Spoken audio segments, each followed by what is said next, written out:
Sekarang kita mulai, teman-teman. Nanti tolong dilihat yang nggak jelas kita perjelas. Jangan tinggalkan ruangan ini tanpa paham. Saya tidak ingin Anda hafal, saya ingin Anda paham. Jelas ya? Oke. Eh, yang tidak di pertemuan lalu, pertama, teman-teman sekalian, ini posisinya berdiri seperti tegak saat kita memulai. Jadi begini, dari ruku' itu kan sini ya. Kemudian berdiri, ya, sami Allahu liman hamidah, kan Rabbana walakal hamd. Ini sudah selesai di pertemuan lalu. Ini diminta oleh Nabi untuk tegak dulu badannya. Jadi jangan masih baru setengah gini, tiba-tiba langsung sujud. Ya, bahasa hadisnya begini, hatta ta'tadila qa'imah. Sampai Anda itu tegak berdiri. Bahkan nanti ada detailnya, enggak apa-apa, jazakallahu khair. Sampai ada detailnya mengatakan bagian rusuk-rusuk tulang belakang ini terasa enak dulu, nyaman dulu. Jangan buru-buru. Oke? Dari segi kesehatan, supaya darah mengalir dulu. Baik. Jangan baru setengah sudah sujud, itu bahaya. Ini ya. Oke, jadi bangkit dulu. Sami Allahu liman hamidah. Rabbana walakal hamd. Pelan-pelan. Tenangkan dulu. Baru dijawab bil as-samawati bil amasyita min syai'im ba'du. Atau bil as-samawati bil ardi wa bil amasyita min syai'im ba'du. Ya. Ya Allah, Engkau pasti mendengar orang-orang yang memujimu. Aku termasuk yang memuji Engkau. Terima kasih memberikan kesempatan padaku untuk sholat, untuk ruku. Aku memujimu. Oke? Ya Allah yang merawatku. Yang memberikan kebutuhan dalam kehidupanku. Menyembuhkan kala sakit. Memaafkan kala salah. Mengampuni kala dosa. Saya sedang bicara tafsir ya. Oke? Aku memujimu. Sepenuh langit, sepenuh bumi, dan sepenuh apapun yang layak untukmu. Setelah selesai, kenapa sujud? Teman-teman, Allah itu maha dahsyat, maha tinggi, dan melekat semua pujian kepadanya. Pujian itu bentuk syukur kita. Oke? Allah nggak butuh pujian kita. Nggak dipuji kita pun tetap sempurna. Tapi pujian kita kepada Allah menunjukkan syukur kita atas nikmat yang Allah berikan pada kita. Baik, Anda diberi oleh siapapun. Anda ucapkan apa? Terima kasih kan? Sebagai ekspresi kita memberikan sebuah penghargaan. Terima kasih. Nah, ekspresi kita mengungkapkan satu tanda terima kasih kepada Allah disebut syukur dalam bentuk pujian. Makanya alhamdulillah itu seringkali dilekatkan dengan nikmat. Dapat nikmat baru, alhamdulillah. Dapat sepeda baru, alhamdulillah. Nah, alhamdulillah itu bukan sekedar ekspresi, tapi komitmen kita mensyukuri nikmat ini. Nah, definisi syukur adalah menggunakan nikmat itu sesuai ketentuan Allah. Oke, saya ambil contoh, misal, ya, maaf. Ini saya dapat pakaian baru, alhamdulillah. Maka gunakan pakaian ini seperti Allah inginkan. Tutupi aurat, oke? Gunakan ke tempat yang baik, jangan dipakai maksiat. Jadi salah kalau Anda beli pakaian, ucapkan alhamdulillah tapi aurat terbuka. Itu bukan bentuk syukur. Jelas? Baik. Kendaraan tuh dipakai apa aja? Alhamdulillah dapat mobil baru. Saya tanya pernah dipakai ke masjid gak? Nanti hisabnya gimana? Kalau Allah tanya gini, engkau dapat mobil dari mana? Kemana engkau gunakan? Anda bisa jawab, ya Allah seperti engkau tahu saya dapatkan dari yang halal. Kemana engkau gunakan? Kayaknya malu kalau pertama kali dipakai ke tempat-tempat misalnya untuk liburan dan sebagainya. Enggak salah. Tapi dibanding orang yang bilang, saya cuma pakai sepeda ya Allah, tapi saya gunakan pertama untuk ke masjid. Oke? Nah maka biasanya dalam fikih doa, orang yang mensyukuri nikmat itu, sebelum dia berdoa, doanya dikabulkan 2 kali lebih cepat dibandingkan dengan orang hanya meminta tanpa diawali dengan syukur. Itulah sebabnya dari Hajar Aswad ke makam Ibrahim kita sertakan syukur di dalamnya. Subhanallah walhamdulillah wala ilaha illallah Allah akbar.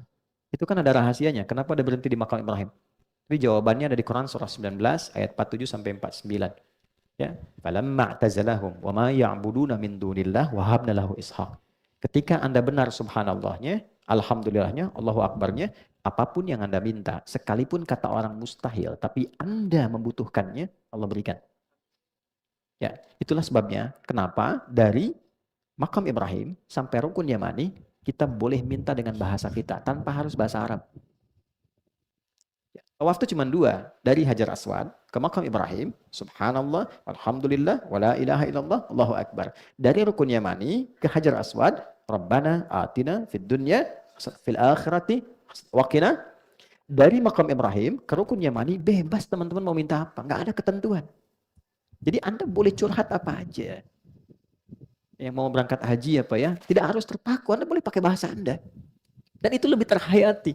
Saya 2010 tugas, itu macam-macam berlaku jamaah tuh. Ada yang datang di bawah catatan utang. Betul, nempel di multazam. Ya Allah, saya datang ini punya banyak utang. Betul. Bahkan saya kesini pun utang. Kalau tidak percaya, ini catatan saya. Itu betul-betul. Ada yang dia pengen dapat jodoh datang. Multazam. Kan kita tugas sebelum banyak orang datang. Ya Allah, ya saya datang ke sini memohon, ya Allah kirimkan jodoh untuk saya dalam hidup saya. Tiba-tiba datang orang Arab perempuan, cantik tinggi, dia tunjuk kayak gini ya. Banyak hal yang terjadi nih. Oke, saya balik syukur dulu ya. Syukur. Nah itulah yang kita bawa dalam kehidupan. Kenapa sebelum sujud, dalam i'tidal kita banyak syukur. Karena sujud itu puncak doa.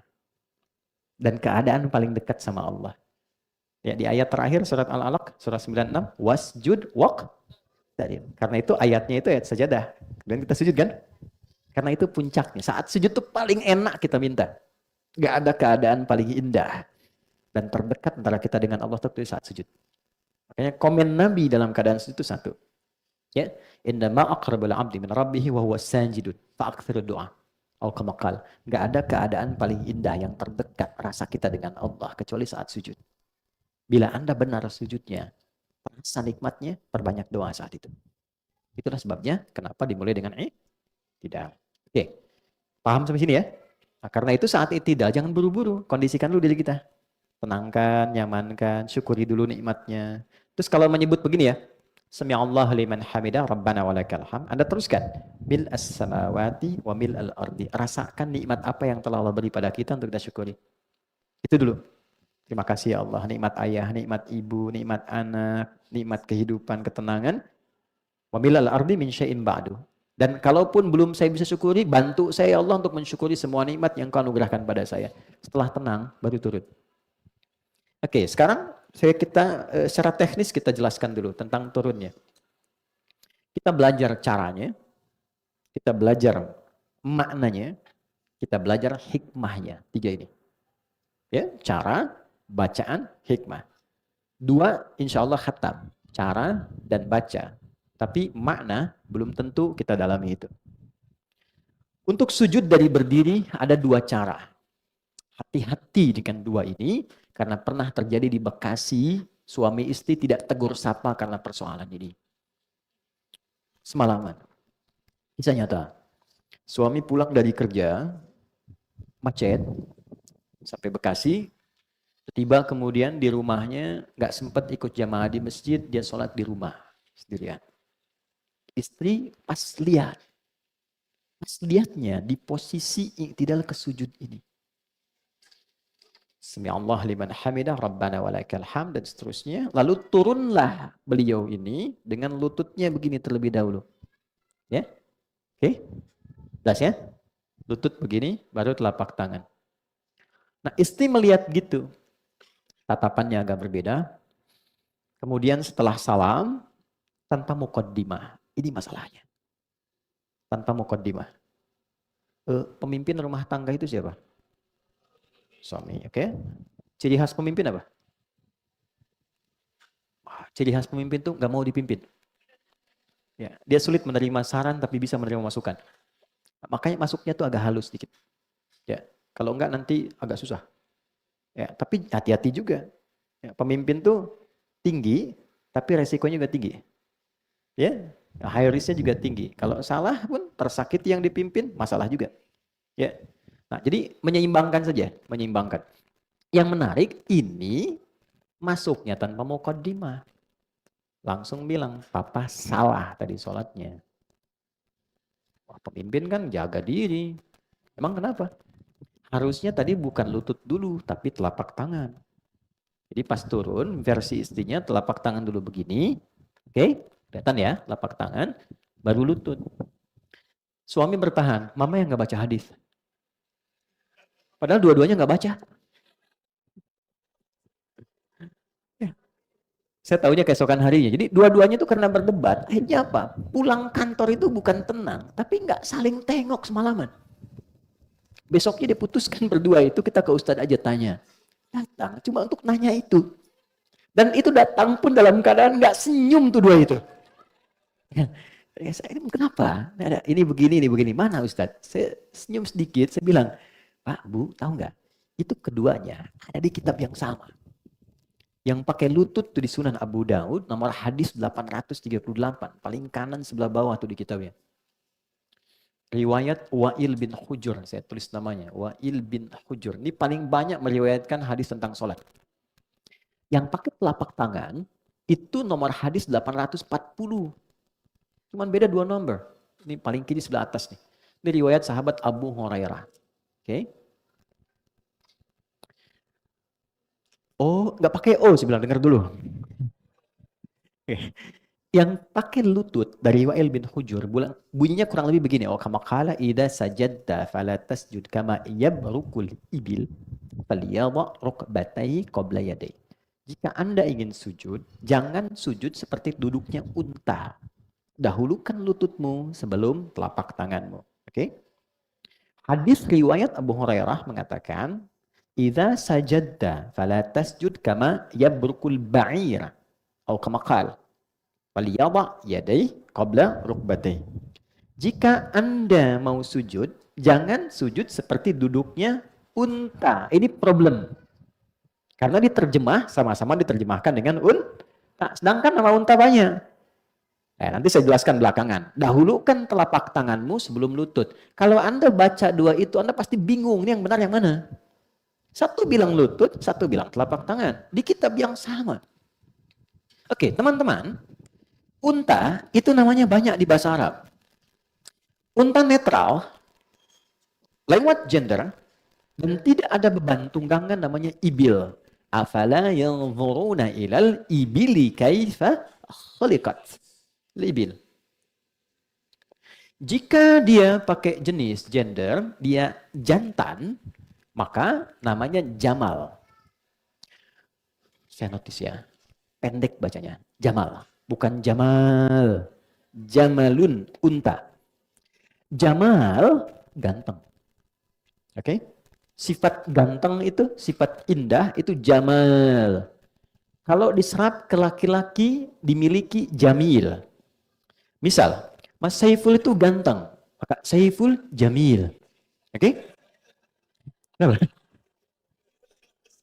Kalau perempuan tambah Jamilah. Bisa, saya katakan itu Bu Mulan tuh cantik. Mulan, Jamila. Misal ya. Nah, tapi dasarnya Jamal. Kalau Anda tambah dengan alif, Jamal artinya dia ganteng, baik. Nah, jadi kalau ada namanya Jamal, dia berangkat haji, pastikan di visa ada alifnya. Jamal. Anda salah tulis, imigrasi Saudi bingung yang dilihat. Jamalun. Oke, ini unta jantan. Unta betina naqah. Hatta yalijal jamalu sambil khiyat. Unta betina naqah. Di surat Asy-Syams ya. Naqatallahi wa suqyaha fakadzabuhu faqaruha. Oke, unta yang ada beban tunggangan itu disebut ba'ir namanya. Jelas? Sekarang lihat, hadis pertama menyebut ibil, hadis kedua menyebut ba'ir. Teman-teman lihat sini, saya tanya sebentar, jawab cepat ya. Unta itu kakinya berapa? Good. Ya. Padahal tadi saya mau kasih hadiah umroh itu. Cuma waktu habis. Unta itu kakinya 2. Ya, 2. Saya pernah mengajar tafsir di Tripoli. Biasa nanti kapan-kapan kita boleh lah kita praktekin. Jadi kami tuh gini, kalau pas masuk ayat tentang hewan, bikin kelompok. Nanti research. Jadi ada kelompok unta, kelompok gajah, apa? Kelompok unta, gajah, terus mohon maaf ada kelompok monyet. Kenapa ini dikutuk jadi kera dan sebagainya. Itu research. Nanti dia tanya ke pawang. Ya, misal apa keutamaan unta ini? Istimewanya apa dibanding hewan lain? Ternyata dia punya semacam selaput di matanya. Jadi kalau ada badai di padang pasir, dia langsung bisa nutup, dia tetap jalan. Oke? Dua, dia punya semacam ruang di temboloknya itu untuk menampung air. Jadi dia bisa minum dan tahan selama sebulan nggak minum. Sampai 3 bulan. Ya. Terus punuknya itu tempat nampung lemak. Jadi kalau dia lapar, itu bisa dikurangi dari lemak punuknya. Jadi kelihatan hilang, tapi dia punya energi lagi. Dan jangan salah, unta itu hewan perasa. Dia akan berbuat seperti halnya yang merawatnya. Di Libya tuh pernah ada yang menyakiti unta. Ya, mohon maaf ya, makan kasih jarang, dipukulin. Satu kali dia keluar, ini kisah nyata, guru saya ceritakan. Dia keluar dari kandangnya, dia tahu tuannya di mana, dia injak-injak sampai meninggal. Udah. Makanya unta itu kalau dikasih misalnya satu dendangan tertentu, itu dia bisa ikut ke irama itu. Nah, di bahasa Arab namanya huda atau hida. Ya, itu kalau diberikan formulasinya, notasinya itu ada namanya mustaf'ilun, mustaf'ilun, mustaf'ilun. Ya, sautus safiril bulbuli hayyaja qalbi thamili al-ma'u wa zahru ma'a zahri lahdul muqali fa anta ya sayyida li wa sayyidi wa maula li fakam tayammuni ghazayyilun uqayqali katabtuhu min wajnatin min fi'li hadha ar-rajuli faqala la la la la faqad ghada muharwili wa wal walad wali wali ya waylali faqultu la tuwalwili fabayyinu lu'lu'al qalat law hina kadha ina walidul muqali kahatan kakailali tabili. Itu unta lari kencang. Coba ulangi. Oke, kalau mau santai kasih yang santai gitu ya. Kifana kimin dzikra habibin wa manzili bisaqti liwa bainad dakhuli fahumali, dia santai. Nah, unta bisa begitu. Nah, nanti dari itu muncul notasi kemudian. Pas diserap oleh barat dia jadi notasi. C D F G A B C G A B C D F G D F G A B C D A B C D F G A F G A B C D E B C D F G A S B F G A S B C D A S B C D A S B C A S B. Nah, kurang lebih gitu ya. Tapi saya nggak bisa ini dan oke, lanjut. Jadi kita masuk situ, hewan, unta, dia punya 2 kaki ternyata. Yang depan ini tangan, belakang kaki. Jadi keterangan pawang ya, dan itu nyata. Kalau dia tidak ada beban, oke, maka apa yang dia lakukan, dia dahulukan bagian belakang, kakinya. Oke? Kalau dia punya beban, sebaliknya, dia tekuk dulu yang depan. Jelas sampai sini? Oke ya, pelan-pelan. Sudah? Atau sebaliknya, bawa dalam keadaan saat sujud. Nah, teman-teman ketika menyebutkan ibil tuh unta tanpa beban. Makanya kata Nabi, kamu dahulukan lututmu, jangan seperti unta. Ketika untanya ada beban, kakinya dia tumpukkan, tangannya dia lipat, maka dibalik dalam sujud. Oke? Yang paling menarik, Wa'il ini menerima hadis ini. Perhatikan, indahnya Nabi katakan. Wa'il menerima hadis ini kondisi beliau masih muda. Di awal-awal masuk Islam. Nabi masih ikut perang Badar, perang Uhud, dan sebagainya. Itu Wa'il masih hidup. Masih segar Nabinya. Abu Hurairah masuk Islam 3 tahun sebelum Nabi meninggal. Nabi meninggal usia 63 tahun. Abu Hurairah masuk Islam usia Nabi 60 tahun. Hadis-hadis yang berbicara tentang kondisi Nabi di usia ini menunjukkan Nabi punya masalah dengan lutut. Itu klasik. Ya, semakin senior bisa lutut bermasalah. Maka hadisnya berkata kadang Nabi nyender di tiang. Kadang menggunakan tongkat karena lutut bermasalah. Maksudnya apa? Hadis ini ingin berkatakan, kalau Anda mau sujud, boleh gunakan 2 cara. Bisa pakai telapak tangan, bisa pakai lutut. Kalau lutut Anda bermasalah, gunakan telapak tangan. Dan kesimpulan jangan salah, ini bukan persoalan tua atau muda. Ya, jadi jangan Anda simpulkan anak muda turun pakai telapak tangan. Tua. Ya mungkin cedera dia main bola, kakinya cedera, gunakan telapak tangan. Jadi nggak ada masalah di sini. Ketika telapak tangan masalah, pakai lutut. Ketika lutut bermasalah, pakai telapak tangan. Yang salah pakai kepala duluan. Gak usah ribut. Oke? Nah, maka kesimpulan yang dilakukan oleh para ulama, kalau mau turun boleh gunakan 2 hal ini. Tapi yang paling asal lutut. Yang paling asal, walaupun telapak tangan tidak salah. Kita mulai dengan cara turun. Izin ya, kelihatannya dari belakang. Bismillah, maaf ya. Nah ini di lutut ya, sini. Turun gini. Nah, lutut dulu. Jelas? Baru telapak tangan. Oke. Kemudian untuk yang kedua, pakai telapak tangan dulu, gini. turun begini, baru kemudian lutut. Nah biasanya cara ini awalnya ditempuh kalau lutut bermasalah. Ya, jadi dasarnya lutut supaya topangannya tuh lebih kuat dulu, nggak langsung kaget jatuh gitu, ya. Karena lutut lebih kuat dibandingkan dengan telapak tangan. Jadi kalau tubuhnya besar, bebannya tinggi, maka tertopang duluan pakai lututnya. Jelas di sini? Oke. Baru sekarang posisi sujud. Nah, karena saya harus menerangkan, nggak mungkin saya terangkan sambil sujud. Saya butuh teman-teman satu untuk di depan. Karena tidak ada meja, boleh yang paling besar. Boleh, siapa aja. Oke, Chan, ayo sini. Boleh. Siapa nanti kan bentar lagi. Ya, bismillah. Maju ke depan. Hadap kemana? Sana Madrid, sana Dortmund. Kira-kira mana? Ya, kalah 2-0 ya. Saya nggak nonton. Baca sini aja ya. Sudah fokus teman-teman? Belakang kelihatan ya? Oke, silakan sujud. Nah, ya. Maafkan saya ya kalau nanti agak lama misalnya. Teman-teman mohon izin, mohon dilihat baik-baik. Kalaupun tak nampak sekarang, ini kan direkam nanti bisa dicek kembali. Satu, saya bacakan hadisnya dulu ya. Nah, duduk sebentar. Biar nggak pegal. Ini hadisnya dari Ibnu Abbas radhiyallahu taala anhu, terdapat di Sahih Al-Bukhari. Nomor hadis 814. Oke? Saya bacakan hadisnya, kata Ibnu Abbas radhiyallahu taala anhuma, umirtu an asjuda ada sab'ati a'zamin. Aku diajarin Nabi, diperintah Nabi untuk sujud dengan menempelkan 7 anggota tubuh. Ada berapa? Ingat 7 ya. 1, halal jabah, kening. Ini. Oke, nanti fokus ya. Yang rambutnya panjang, yang laki-laki, nanti ada babnya sendiri. Yang pakai mukena perempuan atau kerudung atau jilbabnya nanti ada babnya sendiri. Saya tunjuk dulu kening. Wa asyara, perhatikan, ila anfihi. Dan saat menyebutkan kening, Nabi pun menunjuk ke hidung. Begini. Oke, tapi yang disebut apa? Kening. 1. 2, perhatikan kalimatnya, yadain au kaffain, 2 telapak tangan. Dihitung 2. Kening 1 tambah 2 berapa? 3. Oke. 4 dan 5, rukbatain, 2 lutut. Baik, 1 tambah 2, 3 tambah 2, 5. Kemudian yang terakhir, atraful qadamain, 2 kaki dengan melipat bagian jemarinya. Tambah 2 berapa? 7 ya, di 2 kaki. 1 tambah 2, tambah 2 lutut, tambah 2 di kaki. Oke, 7. Pastikan itu.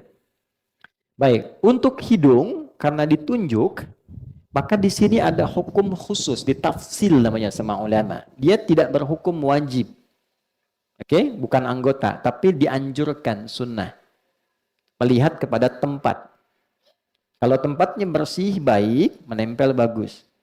Dan nanti akan jadi ukuran biasanya kalau kening bagus, hidung tuh insya Allah tuh nggak akan ada masalah. Mau mancung, mau biasa nggak ada masalah. Oke? Kecuali Pinocchio lah. Ya. Kemudian yang kedua yang repot itu adalah kalau sedang sholat di tempat yang tidak semacam ini. Oke? Misal di tanah biasa yang bersih, tapi kan kalau hidung nempel terhirup jadi bahaya. Maka tidak harus menempel. Jelas ya? Itulah sebabnya Nabi tunjuk itu untuk memberikan kesan, lihat tempat kamu sujud. Yuk kita mulai. Bismillah. Silakan. 1, kening. Nah, tahan ya teman-teman sekalian. Sekarang sebelum ke kening, saya ambil posisi telapak tangan dulu. Nah, Chan, diangkat dulu, duduk sebentar. Teman-teman lihat sini ya. Takbir ya. Ya, takbir. Yang sudah pernah kita belajar bersama. Kan takbir itu bisa di sini. Oke. Sejajar dengan bahu, hadwaman kibaihi, atau di sini sejajar dengan daun telinga. Jelas ya? Baik, nah posisi sujud tangan tuh nggak jauh dari ini. Jadi di sini, cukup di sini turunkan di tempat sujud. Jelas? Nah, yang dimaksud panjangkan sujudmu, maksudnya doa. Ada hadis lain mengatakan fa'akthirud doa. Maksudnya doanya, bukan tangannya manjang ke depan. Enggak, karena ini terjadi, betul. Ini terjadi. Ada orang sujud tangan begini. Oke? Nah, normal aja. Tangan seperti kita takbir, simpan tangan di situ. Jelas? Dua, ini agak dalam. Lihat baik-baik, ini tidak merapat ke sini. Bukan rapat, tapi tetap buka ke sini. Termasuk perempuan. Ya deh? Lihat baik-baik, hadis merapatkan perempuan itu awalnya terkait dengan saat berdiri. Kerapatkan begini, ada begini. Kenapa? Ada penjelas menerangkan bahwa pakaian dulu kan nggak seperti sekarang perempuan. Ada mukena, ada macam-macam, terus terjaga. Ketika terbuka begini, kainnya terangkat. Maka agak menutup seperti ini, sehingga dibedakan dengan laki-laki. Asal dasarnya sama saja, kalau pakaian sudah cukup baik, nggak ada masalah, nggak ada perbedaan laki-laki perempuan. Bahkan, kalau tangan begini saat sujud rapat, itu Nabi langsung melarang. Ya, awas, berbahaya, bahasanya berbahaya, jangan lakukan. Kenapa? Karena saat sujud, darah tuh dipompa terus ke otak tuh. Saat ditekan diafragma tertekan, tuh orang bisa sesak di sini. Untuk itulah diminta dilebarkan. Karena ukuran orang Arab dulu besar, ya kan? Nabi katakan coba engkau buka sedikit begini supaya anak kambing bisa lewat ukurannya. Anak kambing disebut tuh orang Arab zaman dulu. Jadi Anda jangan bayangkan sujud benar lah kambing lewat dulu sini, depan lah kambing bawa tuh sini. Ya kan? Tidak begitu, maksudnya kasih space di sini supaya nggak nekan ke diafragma. Jelas?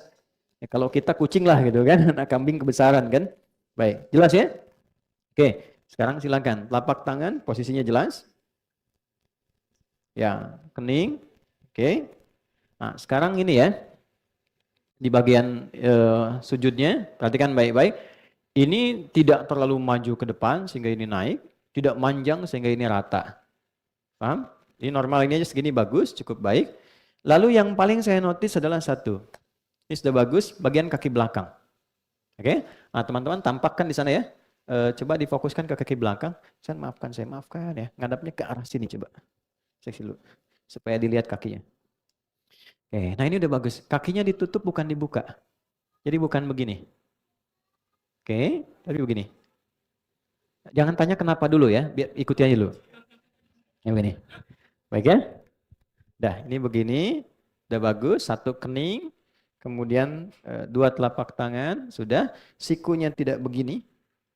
Tidak ke dalam begini, nggak usah nengok sedang sujud. Ini. Tidak juga terlampau begini. Ya, sehingga saling sikut dengan yang di samping. Ini biasa aja saat bertakbir begini. Oke, belakang seperti itu. Bisa dipahami? Baik, silakan kembali ke tempatnya. Jazakallah khair. Sudah? Tenang dulu. Jangan lu berdoa. Pastikan posisi itu dulu. Hadis yang kedua. Idza sajadta wa kama qala famakkin sujudaka. Kalau Anda sujud kata Nabi, engkau kokohkan dulu sujudmu. Jangan langsung doa. Tempelin yang enak. Ya, sampai nempel betul. Kening tempelin. Makanya teman-teman tempat sujudnya kalau bisa jangan terlalu empuk. Ya. Supaya nempelnya enak. Gitu. Ya, karena itu di atas bantal nggak boleh sujud. Terlalu empuk. Sejadah coba cek kalau terlalu empuk tuh yang membuat nggak nempel, nggak ngerasa nempel tuh, ya itu kurang dianjurkan. Ya. Jadi kalau pas nempel tuh terasa betul sehingga ada nempel nanti saat darah mengalir ke otak tuh kalau kita sedikit MRI itu ada kayak titik God spot di sini. Sampai ngerasa tenang di situ, nyatu. Nah biasanya kalau energinya sudah ke situ ada rasa nyaman, ada tenang, ada ketundukan. Awalnya kalau belum benar pusing dulu tuh. Gitu awalnya. Nah nanti nempel semua, ini nempel. Kalau sudah nempel betul ada sensasi yang berbeda pada diri kita. Jelas? Oke. Jadi itu dulu yang pertama saya tekankan, tempelkan dulu dengan baik. Rambut panjang tidak harus diikat. Laki-laki ya, bukan perempuan. Biarkan dia terurai. Dengan catatan, tidak menutupi keningnya. Oke, kalau 1-2 menutup, masih kena kening, masih nempel, itu sah. Walaupun makruh. Makruh tanzih istilahnya. Kalau bisa dihindari. Karena nggak disukai, tapi tetap sah. Ya, karena itu Nabi pakai imamah yang di bulat itu, ya kita pakai peci sekarang, ya itu salah satunya bukan ingin membuat penampilan performance sebagai tidak, asal katanya supaya akarnya rambut ini yang mungkin panjang tertutup sehingga tidak terlalu menutup bagian saat kita sujud. Ya, tapi kalau dia tak pakai peci, justru kebalik. Jangan diikat, biarkan aja. Karena pada dasarnya nggak ada orang rambut ke depan begini kan. Pasti ke samping kan.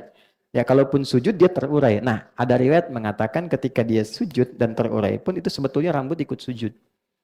Gitu. Tapi dia nggak menutup kening. Kalau nutup semua maka tidak sah. Jelas ya? Kalau masih masuk sebagian, nempel dia, walaupun terhalang satu dua, itu tetap sah dia sujudnya walaupun sifatnya makruh. Sebaliknya perempuan. Nggak boleh ada satu rambut pun. Apa masalahnya? Bukan karena menghalangi, tapi aurat bagi perempuan. Jelas? Yang harus ditutup. Nah, kemudian yang kedua, kain. Bagaimana statusnya mau kena? Kan nempel di sini ya. Nah, mau kena, dapat mungkin tidak menutup bagian keningnya. Buka, supaya keningnya menempel. Ya, kalau dia terhalang, sama sekali nggak nempel, dahi dengan kena mau kenanya, maka salatnya tidak sah. Berbeda dengan mau kenanya jadi alas. Pakai jilbab, nutup, mau kena karena misalnya di Arafah panas nih, dipakein jadi alas, itu tetap sah. Malah sah. Ya. Antum pakai sorban di sini. Ya, itu ada sanadnya tuh. Sanadnya dari sahabat Jabir bin Abdullah. Jabir bin Abdullah tuh pernah lepas sarung, pakai celana segini, sarungnya dilepas. Dijadiin sorban begini. Itu nasabnya selepet begini tuh ya, kayak gini tuh. Itu Jabir bin Abdullah. Itu bukan ngarang, ada hadisnya. Diprotes, tanya, kenapa mesti dilepas? Kan bagus dipakai. Iya, bagi kita yang punya. Tapi nanti kelak kita temukan orang-orang yang mungkin gak seperti kita. Pakaiannya terbatas. Saya contohkan begini supaya orang tahu pakai begini pun sah. Anda punya sarung, pakaian bagus. Di daerah tuh kan ada yang celananya segini, cuma pakai kaos. Dia tanya, saya sholatnya sah nggak? Agama ini mudah, jangan dipersulit. Maka kalau dipakai di sini jubahnya, kemudian sorbannya, lalu sujud, kena ke sorban, sholatnya nggak sah. Ya, tapi kalau sorban dibentangkan begini, tidak menempel di sini, itu sah. Intinya tidak ada kain tambahan yang digunakan di sini menghalangi tempat sujud. Tapi kalau dia bukan bagian di tubuh, dilepaskan begini, itu sah. Jelas ya? Contoh, boleh nggak saya pinjam? Kasih. Sebentar. Nah, teman-teman contoh begini ya.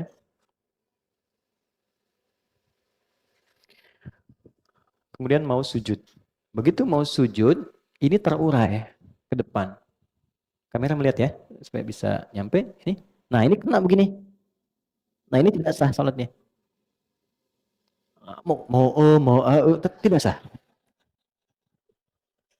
Oke? Okay? Ya. Karena ini sesuatu yang ada dalam tubuh, nempel begini, ikut terbawa. Tapi kalau begini, saya wukuf di Arafah, panas gini, dekat batu, saya gini kan supaya nggak terlalu panas. Sah. Jelas? Sekolah ya. Jelas sampai sini? Baik. Sudah sempurna sujudnya? Belum, karena belum berdoa. Belum, baru sujud. Sekarang doanya biasanya apa? Yang kita baca?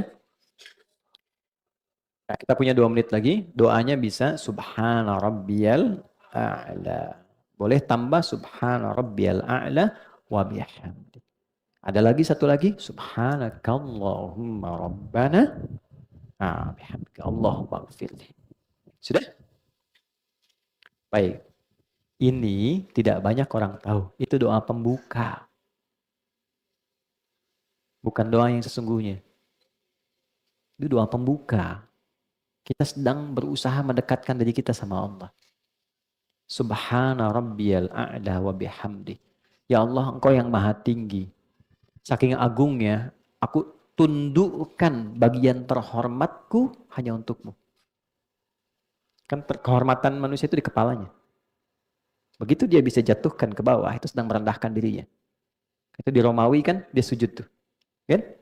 Persia, dia ruku. Karena merendahkan dirinya. Kita jatuhkan kehormatan kita di hadapan Allah untuk mengagungkan Allah. Dan aku lakukan ini sebagai pujian kepadamu. Maka berlakulah hukum. Perhatikan hukumnya. Tatkala Anda merendah, Allah angkat Anda. Tapi ketika Anda meninggi, Allah rendahkan Anda. Dalam semua aspek kehidupan. Anda boleh hebat jadi suami, tapi kalau Anda terlampau tinggi, Allah jatuhkan. Anda boleh hebat sebagai pengusaha, Anda sombong tinggi, Allah pasti rendahkan. Tapi ketika kita rendahkan diri kita, Allah pasti angkat. Itulah sebabnya kenapa orang sujud diangkat, diberikan 7 bacaan doa permintaan yang dikabulkan. Yang Rabbi gfirli warhamni wajburli dan sebagainya itu. Maka kita rendahkan itu untuk merendah pada Allah. Ya, sebentar. Sambil kita katakan di ujung Allah maghfirli, ya Allah ampuni aku yang kadang dalam hidup selalu merasa tinggi, merasa hebat, merasa paling berwenang. Aku jatuhkan diriku kepadamu. Begitu kita ucapkan subhana rabbiyal a'la wa bihamdi atau subhanakallahumma bihamdika Allahumma ighfirli, jatuh, maka muncullah kemudian apa yang kamu mintakan. Maka Nabi katakan fa'aktsiru doa, perbanyak doa. Kalau permintaannya seperti Nabi ajarkan boleh dilafazkan. Tapi kalau tidak sama dengan yang Nabi ajarkan, cukup di hati kita sampaikan. Ya, masalah rumah tangga pengen curhat, masalah pekerjaan, ya kan? Masalah sosial, hadirkan. Senikmat apa yang bisa kita lakukan. Tapi lihat sedang sholat apa. Kalau berjamaah, ingat-ingat ada imam. Jangan imam sudah naik lagi, Anda masih sujud. Atau sebaliknya, Anda jadi imam, ingat makmum. Ada batas standar. Karena itulah silahkan nikmati dalam sholat sunnah. Tahajud, duha, tumpahkan aja. Minta sama Allah. Nah itu dalam hati. Tapi kalau sekiranya Nabi pernah ajarkan doanya, boleh bacakan. Dengan lisan kita. Ini banyak beragam, mungkin bisa tuliskan 1-2. Masalah rizki, utang piutang, harta, masalah rumah tangga, masalah macam-macam ada doanya. Oke? Nah kalau benar sujudnya, maka Allah angkat. Perhatikan cara mengangkatnya. Dengan cara yang paling nikmat. Damai, tenang, dan diberikan 7 hal yang tidak pernah diberikan pada orang yang tidak pernah sujud. 7. Apa 7 itu? Kita akan lanjutkan di pertemuan berikutnya. Karena sudah habis waktunya teman-teman. Terima kasih untuk hari ini. Saya mohon maaf. Kita akan naikkan sholat zuhur. Kita berdoa terlebih dahulu. Mudah-mudahan doa kita diterima oleh Allah Subhanahu wa Ta'ala. Saya minta maaf hari ini belum kita diskusi, mungkin nanti cari waktu lain ya. Ada lagi agenda yang harus saya kerjakan. Semoga Allah mengampuni saya dan memaafkan kita semua. Allahumma taqabbal minna innaka antas sami'ul alim wa tub 'alaina innaka antat tawwabur rahim. Allahumma nahmaduka hamdan kama 'allamtana an nahmadak wa nashkuruka syukran kama 'allamtana an nashkurak. Antal muqaddim wa antal muakhir biyadikal khair innaka ala kulli syai'in qadir. Ya Allah, kami memujimu sebagaimana Engkau mengajarkan kami untuk memuji, dan kami bersyukur padamu atas segala nikmat yang Engkau berikan sebagaimana Engkau ajarkan kami untuk mensyukurinya. Ya Allah, ampuni kami yang belum dapat baik untuk menyembah-Mu sebagaimana apa yang telah Engkau perintahkan. Wassalli wa nusallimu ala habibikal karim rasulikal mustafa al-amin sayyidina Muhammadin wa ala alihi wa sahbihi ajma'in. Ya Allah, kami bersalawat pada Rasulullah, menginginkan mampu meneladani dengan salawat itu kepribadian mulia baginda Nabi di dunia dan mendapatkan syafaat baginda Nabi saat di akhirat. Rabbana la tada' lana fi maqamina hadza dhanban illa ghafartah. Ya Allah, jika ada pendosa hadir dalam kajian ini, jangan biarkan ia pulang kecuali Engkau telah ampuni seluruh dosa-dosanya. Wala hamman illa farajtah. Ya Allah, jika ada yang hadir di antara kami membawa kegelisahan, jangan biarkan ia pulang kecuali Engkau telah tenangkan keadaan hatinya. Wala maridun illa syafaitah. Ya Allah, jika ada yang sakit di antara kami atau kolega kami, mohon angkat dan sembuhkan seluruh penyakitnya. Wala asiran illa yassartah. Ya Allah, tidak semua yang datang saat ini membawa kebahagiaan. Jika ada yang tengah merasakan kesulitan, maka dengan keikhlasannya ia belajar, angkat dan hilangkan seluruh kesulitannya.